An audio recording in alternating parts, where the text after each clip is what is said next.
DigiCare Cyber Hygiene Program para sa mga senior citizens nga mga leader sa season tagpahigadyon.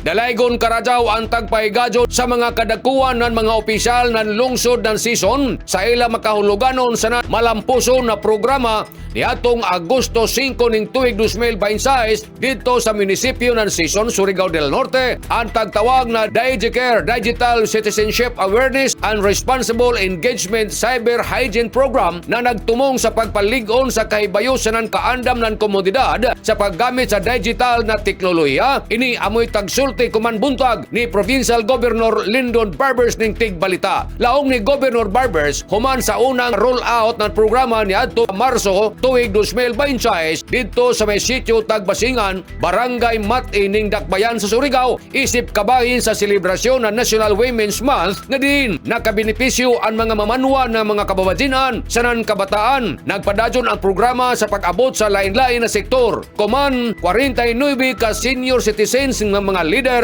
ang nahimo na digital warriors human makakat-on sa sakto na paggamit sa internet, paglikay sa online scams, sana na pagpanalipod sa kaugalingon batok sa cyber threats. Subay sa pananaaw ni Provincial Governor Robert Lyndon Barbers para sa iyang inklusibo maalamon sana na digitally empowered sa Surigao del Norte, ang provincial government pinaagi sa Provincial ICT Office kon PICTO, sana ang Provincial Social Welfare and Development Office kon PSWDO, nakigatambayayong sa Department of Information and Communication Technology kon DICT, sa Surigao del Norte, GCI Surigao Winse, sanan local government unit sa season para ipasuod ang serbisyo sa katawan. Laong sa gobernador ang kaliyukan na pahigadyon iban sa suporta sa municipal government sa season ubo sa liderato ni Mayor Leicester Fitalbiro, nagirepresentahan ni Vice Mayor Honorable John Lister R. Fitalbiro, kaiban sa Sangguniang Bayan member na si Carissa Fitalbiro Parunya, sanan ang MSWDO na si Annalyn Bacasnot. Dugang pamahayag ni Governor Barbers, naghatag usab ini ng teknikal na kahibayo sa DICT Surigao del Norte ubo sa Provincial Director na si Engineer Ricardo Bacolod Jr. Pinaagi sa mga resource speakers na sila si Miss Sheila May M. Laed and PDO1, sanan si Mr. Clark Jervis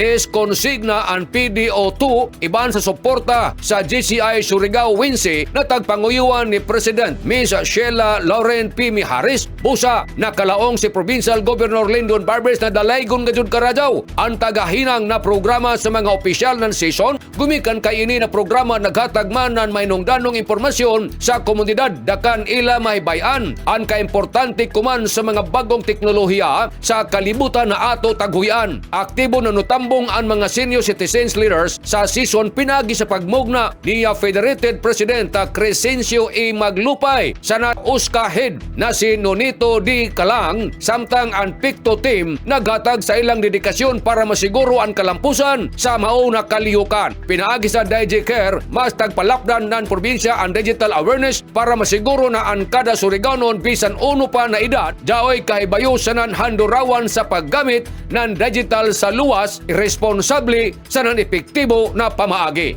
Nanukad gikan diri sa Kapitolyo ini si Marexioners Marcon Sim Vlogs, Mario Conales Simulan mula og salamat, maradyaw na adlaw natong tanan.